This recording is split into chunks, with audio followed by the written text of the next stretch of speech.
again, it leaves jungle mid priority for OMG, which I think they're going to be pretty happy to have. Oh, I love this from Rio. And by banning the Nocturne preemptively, you set yourself up to make sure that they don't get the pseudo counterpick in Nocturne. It's not necessarily a champion that outright beats Pantheon in a lot of skirmishes early on, but just the ability to cloak the map in darkness with paranoia prevents Pantheon from being able to confidently match any roam on the side lane in time wherever Nocturne goes, because of course you don't know what's happening when you go ulting in, and by the time you get there, the team fight might have already been lost. But quick lock-ins from LGD. There was a hover with that Vi. Heng goes for the Nephiri, a little bit extra damage, and with the Aurora locked in as well, that prevents any Aurora top lane counter picks here for Hery. I mean, it's a great takeaway, but this is a very, very different look to LGD than what we got in the winter split. Heng has 0 games of Nephiri so far in 2026, and obviously Tangyuan, kind of known for Ryze and Talia and Ahri, these shove and roam types of champions. This is going to be a much, much more mid-jungle focused draft for LGD. They have a very aggressive comp right now, and it's certainly being met with backline aggression with that Mbessa getting locked onto the other side. Presumably as the answer to Rumble, that with the Pantheon lock-in, we kind of know that it's probably not going into the jungle. So 2 comps that definitely want to fight as early and as often as possible. We do get the respect ban towards Shaoye, though, with the Draven.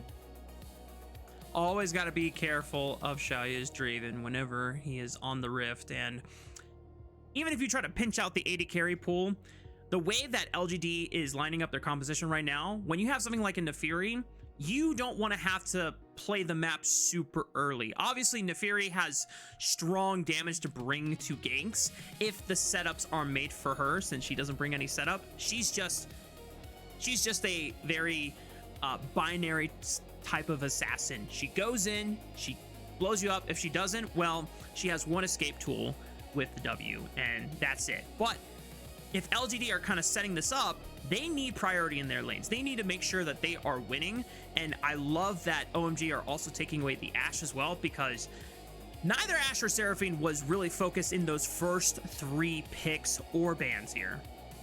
Really interesting because Starry and Moham were really early on the Ashe Seraphine trend. They've actually been playing this duo for a lot longer than it's been really popular, so I'm not surprised to see them early pick the Varus because it's just so strong, but definitely interesting to see them go, hey, we might want to play that later on in the series, so we're going to take that away. We don't want to give that up to you. They ban out a lot of the macro threats, and it's going to be a Zoe lock-in for Haichao. We've seen this a couple of times this year over in the LCK, which is really exciting, but pairing this up with the Pantheon, you're not safe anywhere on the map with these 2 roaming around.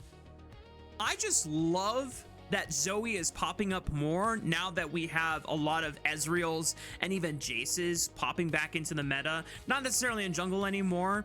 They've nerfed his overall power in jungle so that he can't clear it as efficiently, but just going into the top lane, poke comps and siege comps are a real terror to try and play against, and the fact that Haichao has a Zoe prepped for this series makes me super excited. Bard comes as the final lock-in for OMG, so Moham now has some playmaking ability to try and look for primary engage, to not only set up Mbessa ultis, Chain of Corruptions, Sleepy Trouble Bubbles on top of it as well, and it should be a lot easier for Rio to sail on in. But on the other side for LGD, Yunar and Lulu get locked in. So Kman, what's your read on how LGD can try and meld this composition together?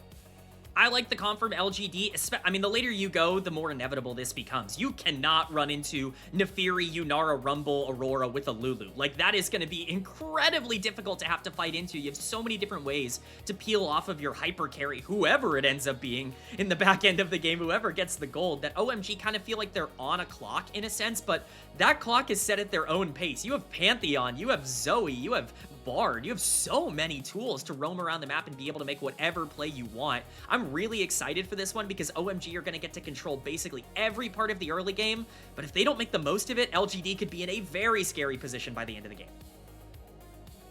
LGD are going to be praying that OMG are feeling a little more vegan and less cannibalistic when it comes to how fast they are setting the pace of the game and how many camps they're willing to drop just to get in the face of their opposition. This is the first series between OMG and LGD of the entire regular season. Let's hit Summoner's Rift and see how the story unfolds.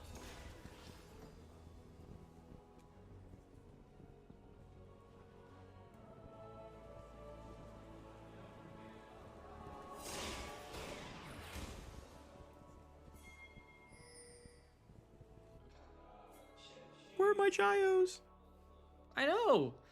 I was waiting. We're unfortunately we might not be getting any gyos, but what we do have is some trading early on in the laning phase, and you know I love some early mid lane trading in the laning phase. That's exactly what I'm here for. We'll have to watch and see how aggressive these supports want to play at level 1. There is a chance that Bard and Lulu might just want to trade some summoners down here early. Listen, I know that it's two Nirvana teams, and it might be a byproduct of them might not being super popular. But if we get no gyos again, Kman, I think it's just on us to supply the gyos in game 2. Now check this out. Rio did start on his Raptors, and he's trying to pull the red buff over. Heng is trying to see if he can look for an early invade with his smite up. Notices that the red buff is gone, but he doesn't realize that he went for Raptors. Now realizing it, Heng is like, oh, he must be on his Krugs. Can he get there in time? Oh, he smited the wrong one. He got the little baby one. Yeah, that is it's nightmare for Rio. Heng. Yeah. Oh, Rio avoids disaster there, and Hong's gonna be set behind at least a little bit here. But overall, I mean, not too bad of a play. We've seen some pretty, chaotic level 1s, level 2s, we'll just say, in the jungle as of late. So both junglers being able to get out with their lives, I think, is generally an okay trade considering how things started. But Heng is definitely going to be further behind. The XP gap is going to matter a lot once we get closer and closer to that level 4 and those crabs spawning. Yeah, this is... I'm not sure what Heng's read was for the beginning of the game. Obviously, you're not trying to contest Pantheon on Raptors, so he probably didn't want to start his own Raptors because of that threat. And maybe he thought that Rio was going to go for something aggressive so that he could try and look into the other side of the jungle. But by doing Wolves as Nephiri, you don't clear that level 1 camp nearly as fast as Pantheon. And it takes so much time to walk through, traverse over the wall, and then by the time he figures it out, it definitely feels like a big waste. Heng is effectively behind one camp. He does have smite advantage, and he does secure the crab.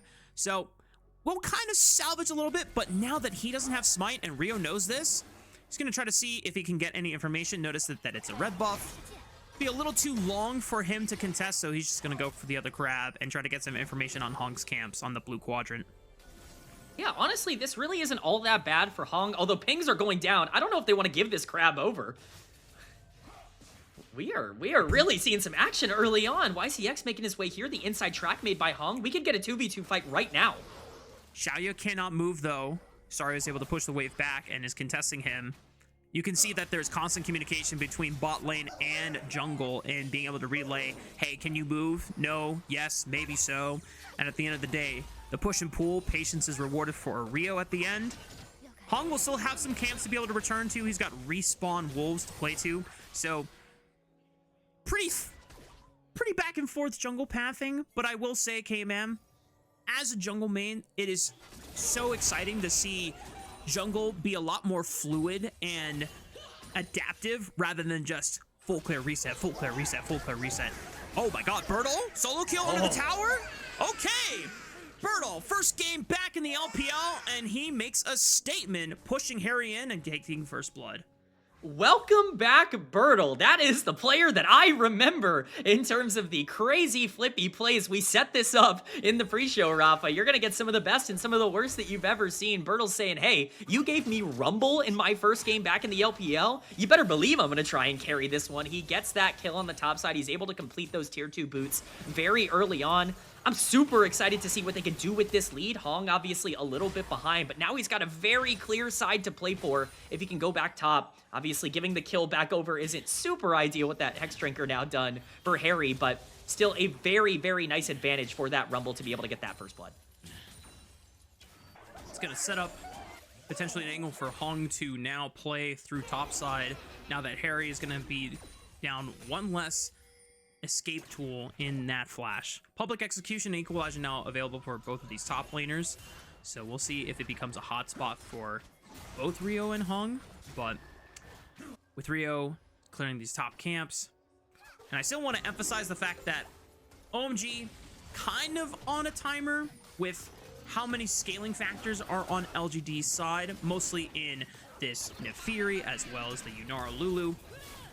I imagine that Rio might just have to abandon top lane and just try and give Starry and Moham the upper advantage here. That's definitely got to be my plan here as well. My big concern here for LGD is that they're not going to utilize their mid-game pressure well, but it's kind of okay, because again, we talked about them scaling.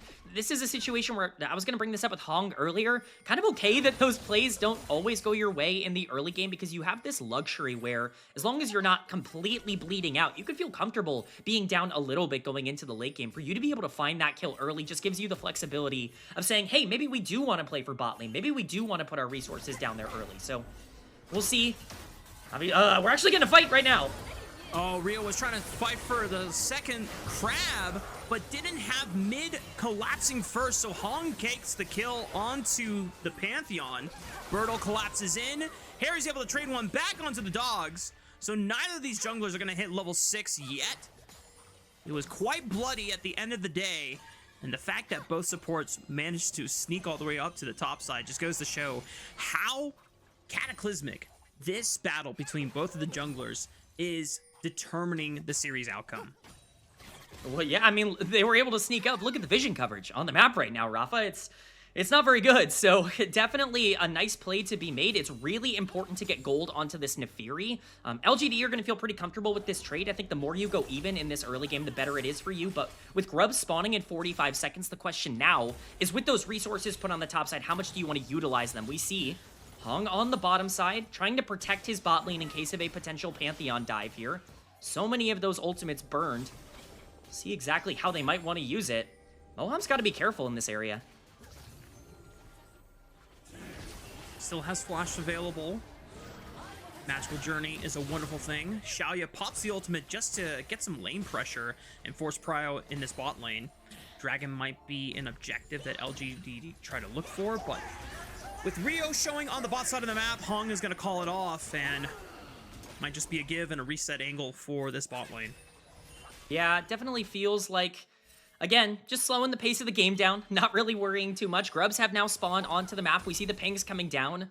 We already got a fight on top river. I would not be surprised if we got another one here. You know, Heng's going to feel pretty confident with the pickaxe that he's able to complete. The question is, can Tangyuan actually be able to assist in this? Haichao might be the first target, but so difficult to catch out as Zoe. This is the benefit of this pick as well. Basically impossible for Heng to be able to punish this in the early game, and just gives Rio so much more priority to go ahead and start up on these Grubs. With that being the play, LGD can now look to try and start up this dragon. They know that the control ward is in the pit, so OMG have full information. Oh, Rio takes one, maybe just looks with Grand Starfall and for the collapse. I like this adaptation on the play. Chain of Corruptions. Actually, not Chain of Corruptions, it's Sleeping Trouble Bubble. Rio sends it on to YCX, and the rest of OMG are there to back him up. Did he take the dragon too? Yes, sir! And the Magical Journey to escort the low health numbers out of the fight. OMG Haichao gonna try to continue on the play. Looks for the bubble. Haichao, oh, just a little bit of HP left on Shaoye's health bar, but Haichao is able to pick up Tangyuan, and a great response by OMG. That's the OMG I remember from the end of the last split. They're not going to give anything over. You know, we want Grubs, but we don't want you to have Dragon. We're not letting you have that for free. We're going to contest every single bit of this, and LGD never see it coming. So much damage going down on YCX early on into this fight that he has to burn ult on himself, and the Lulu goes down anyways from the flanking Varus. Never something you really want to hear. At this point, there's no defensive tools available for LGD, and with the carry still so healthy, you got plenty of tools to be able to fight. Again, a big benefit of this Zoe is that you have so much combat power. Unfortunately, Shaoye gonna be able to escape there. Haichao not able to land the critical Q, but I don't think they're gonna care too much. They're walking out of this with a 2k gold lead. They got all the Grubs. They got the Dragon because Rio landed the Smite. This is a fantastic start to the game for OMG. You talked about how OMG needed to be able to press that acceleration pedal in the early stages of the game. And I just like that OMG recognize, guys, we have really strong champions at this stage of the game.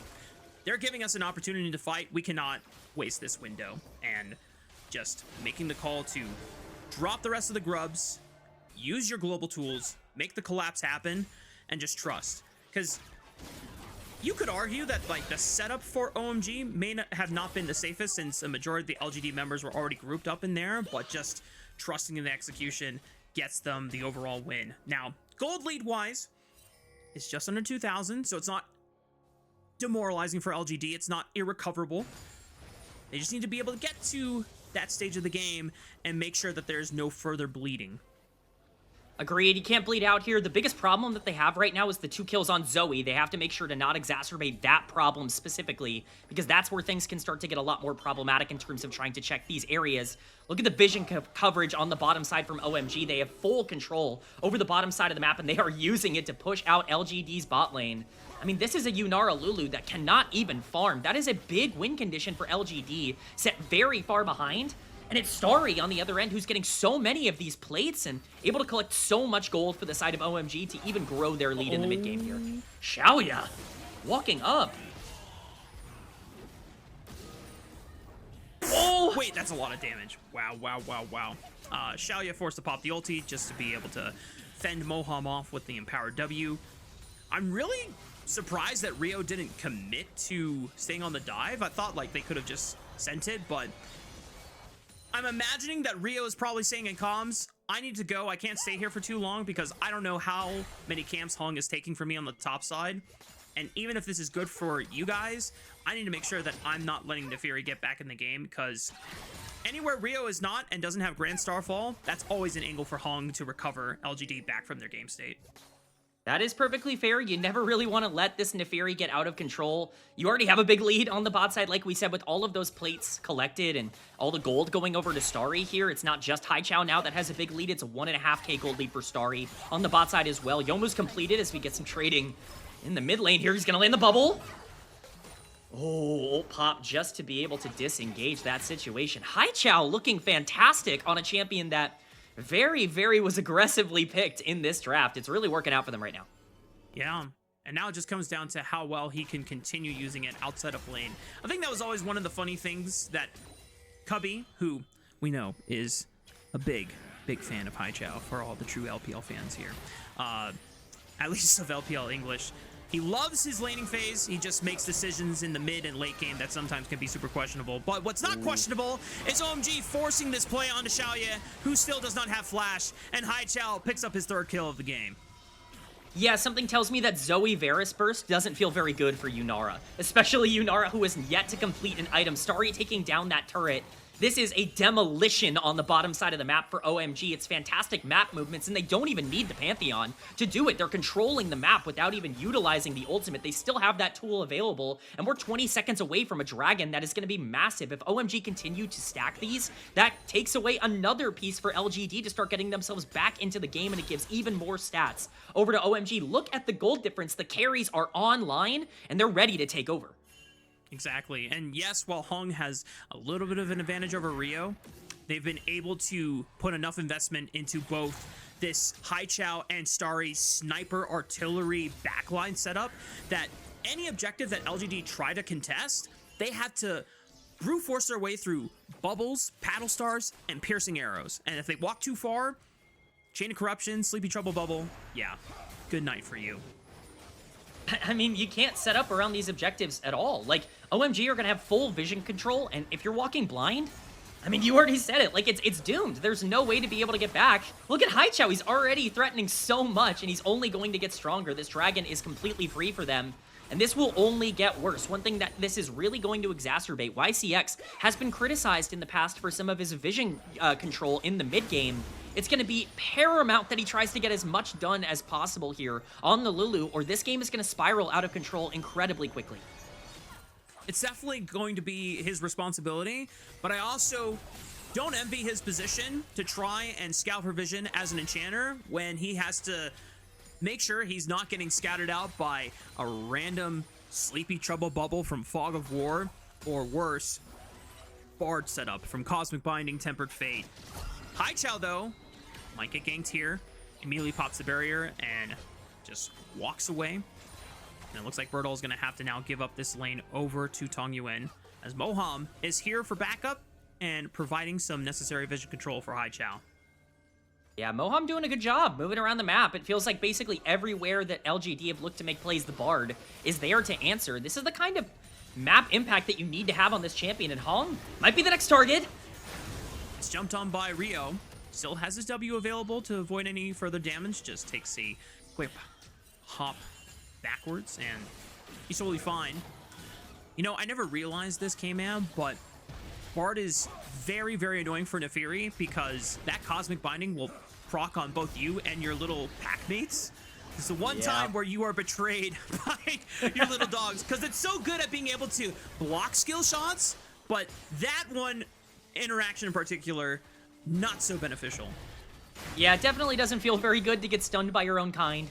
You definitely want to make sure that you're trying to keep your allies on your side and have them not be used against you. Heng, you know, was in a decent spot at the start of this game, is technically still up 400 gold.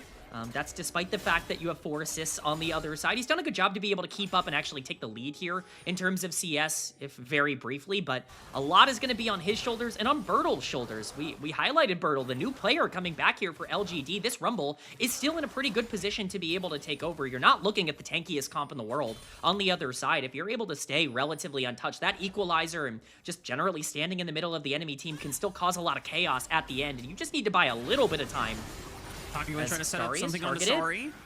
Pops both his flash, and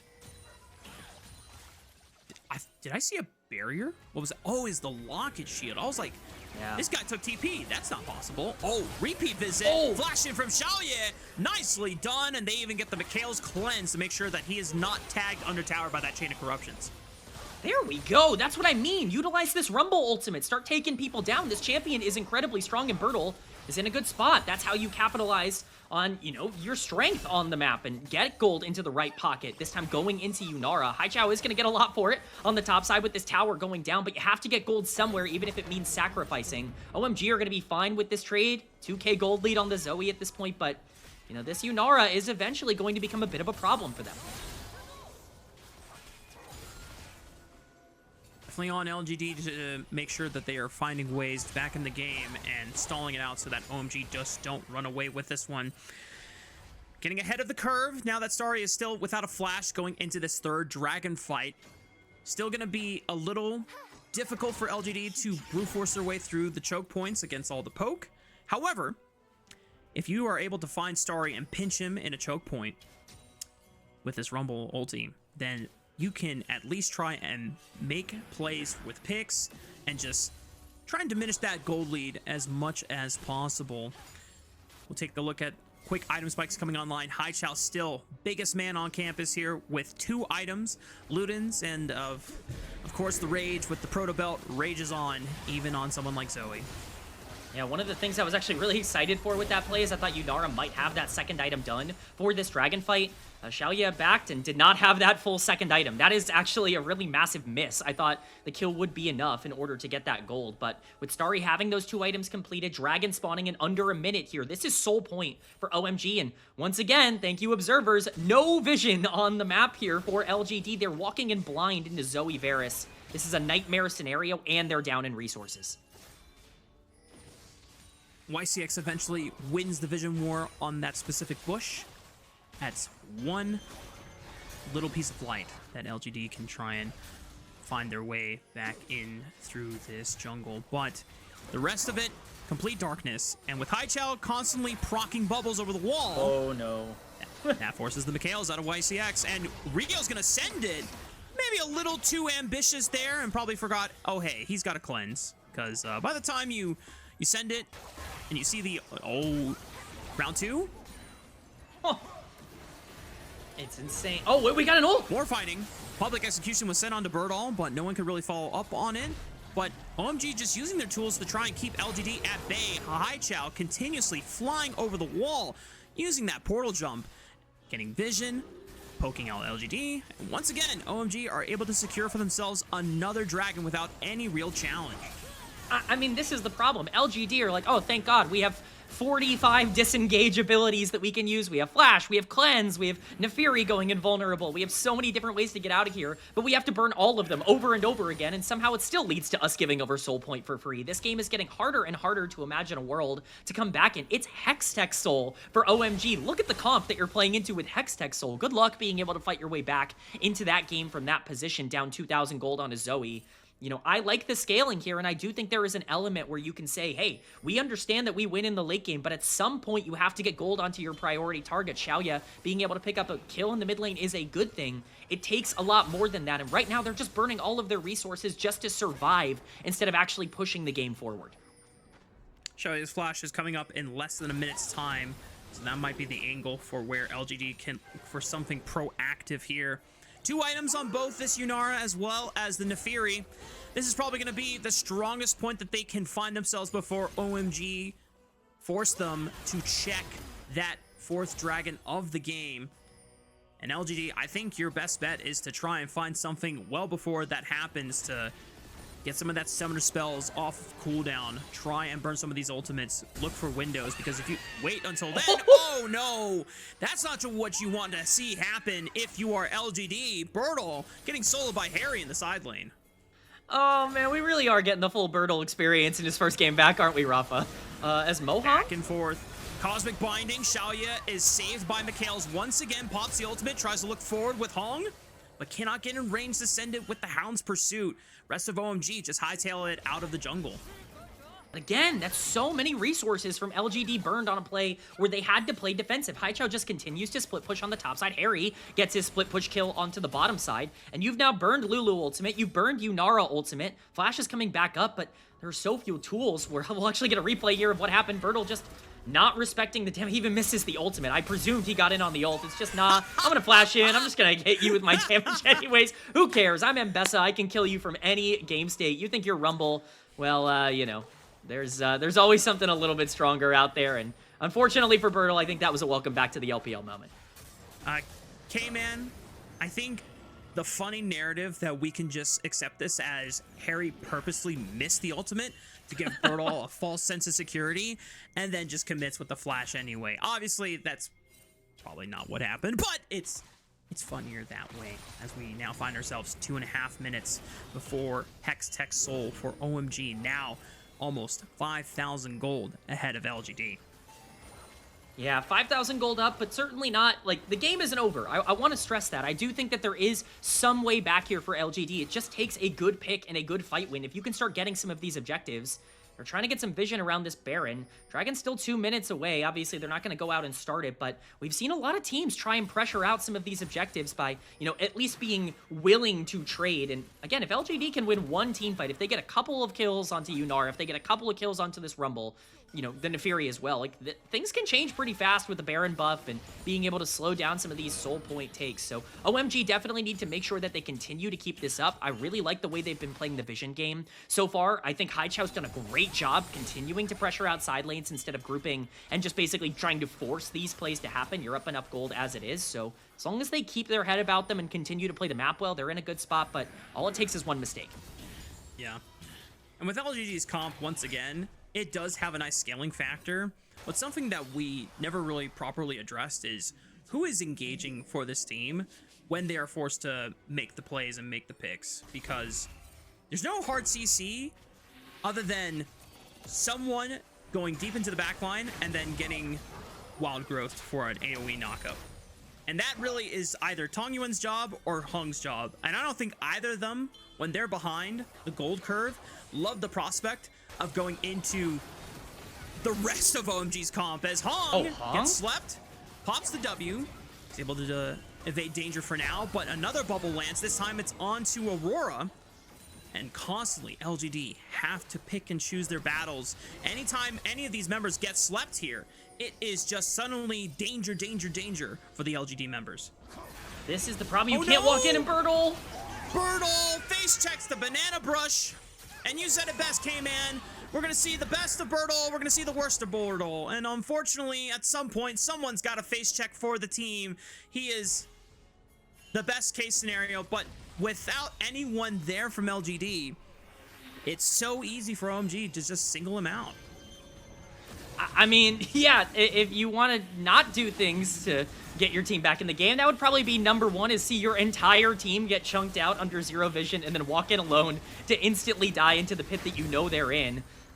Welcome back to the LPL, Burdol. That was definitely an interesting decision. Soul now over to OMG, and you know that's probably one of the last nails in the coffin. If you were trying to be optimistic for LGD, you could say that Soul had yet to be acquired, and again, you know, gold on Yunara, gold on Aurora could find its way, you know, Hery, Rumble, you know, they can find their way back into the game damage-wise. It's going to be so much harder with Hextech sold. All of a sudden, a lot of that optimism goes down the drain. Look at Haichao's inventory. I mean, this is absolutely disgusting. If you run into this 10-stack Magi Zoe, you're just getting absolutely deleted 100 to 0, and there's nothing you can do about it. Nowhere on the map is safe right now.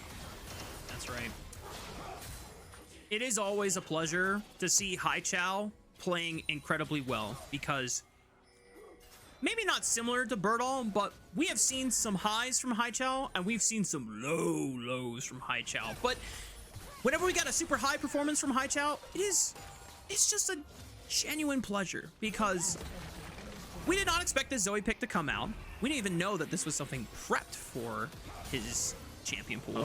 And he's had an exceptional game on it, as Heng finds himself potentially in a world of trouble, forced to flash away, just in case that bubble did connect. Public Execution will connect onto Burdol, and Rio sends it in with Grand Starfall, and not even a flash will save the Rumble this time around. Moham will save himself with a Tempered Fate. Wild Growth does not bail out Shaoye this time, and LGD are just trying to throw everything against the walls, seeing if anything sticks, but everything is just falling flat, and OMG will reward themselves with a Baron.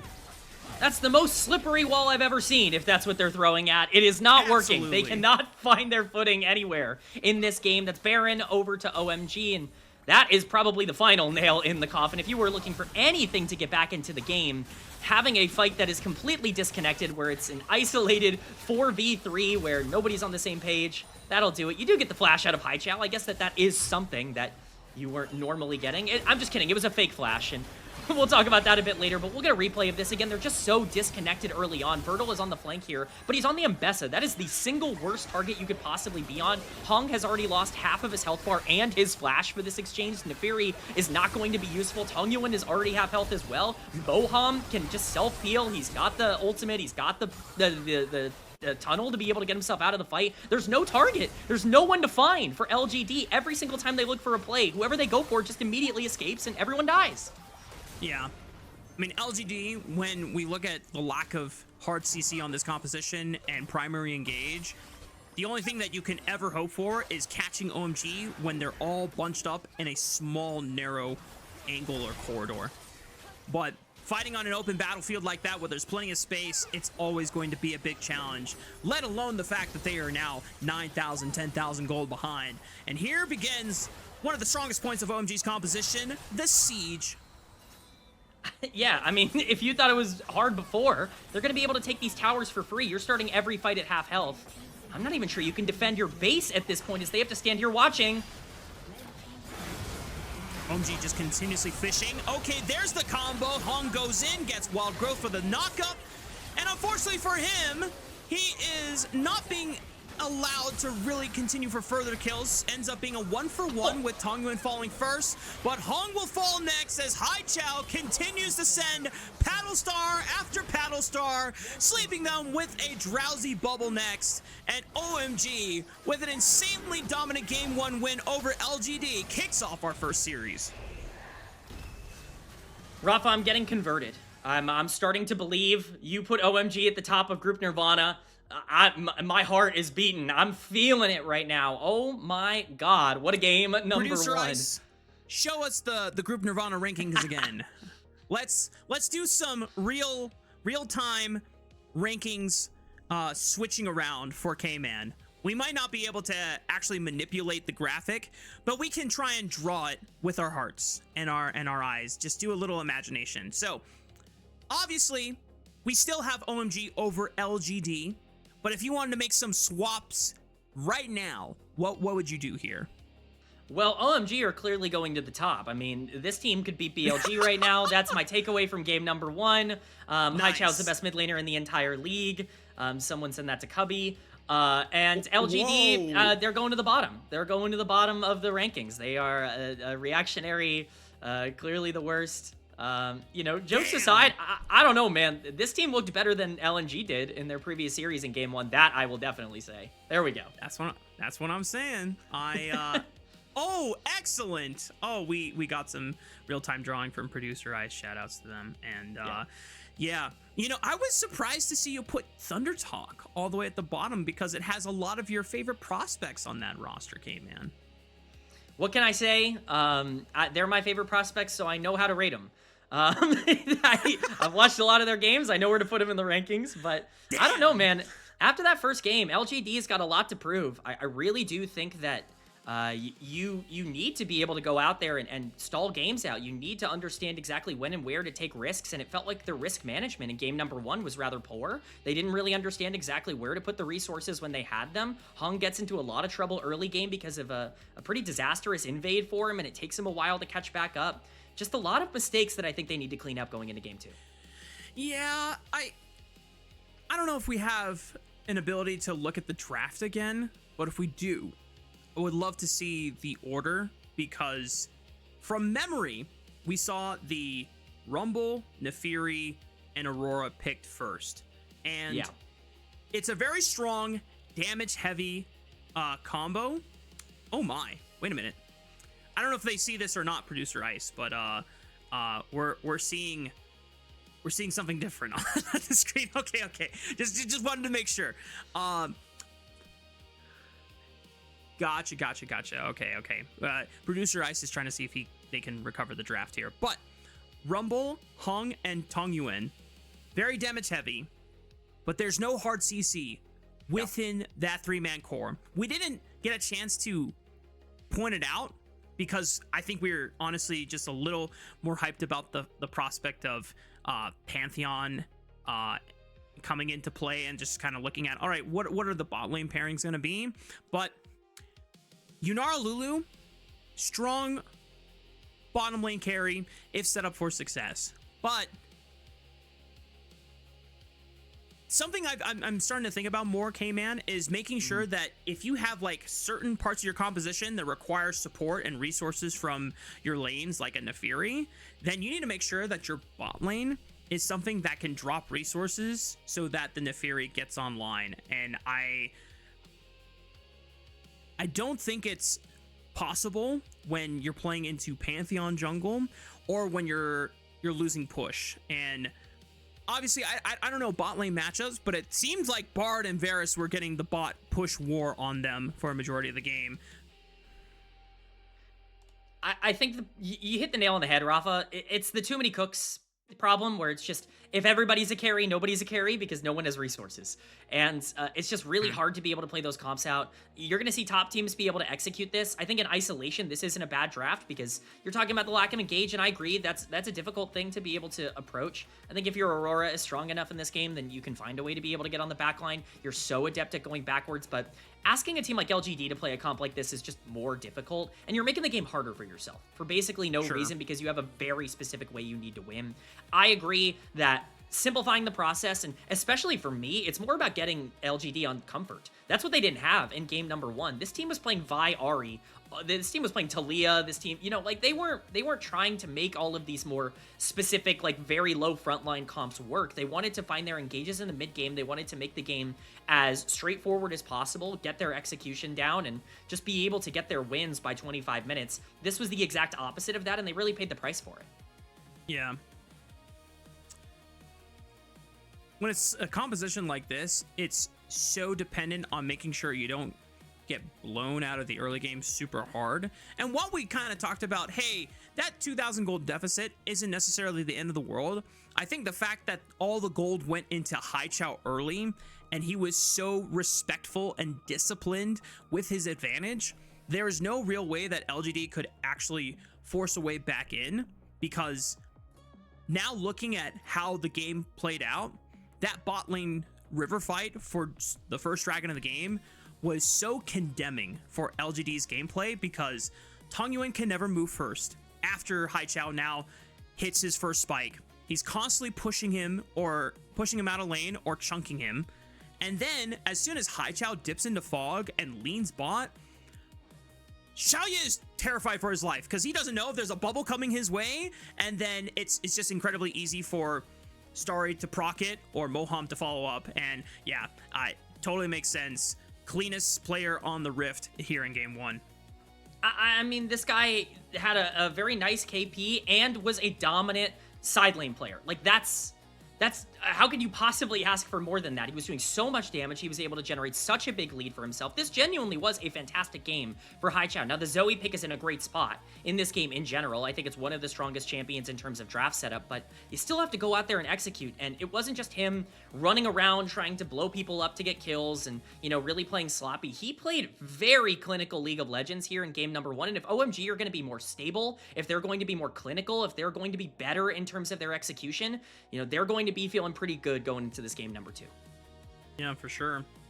Really strong look from Haichao in particular, and an overall dominant showing from OMG here in their first game of LPL Split 2 regular season. But that's going to be game 1 wrapped in the books. We still have a full best of 3. There's a chance for LGD to try and make a comeback, or it could be an OMG sweep. But before we send it over to break, if you would like to support LPL English, consider becoming a coffee member, because coffee is the best way to support the LPL English project, since the vast majority of your contributions will go directly to the show. A lot of the initial payments go into upgrading the broadcast, but a huge bulk of it pays on-air talent and content creators. So subscribe to our coffee, linked in the chat, to unlock perks like early access to content and the ability to ask interview questions for our unique on-site interviews. More LPL English coming your way.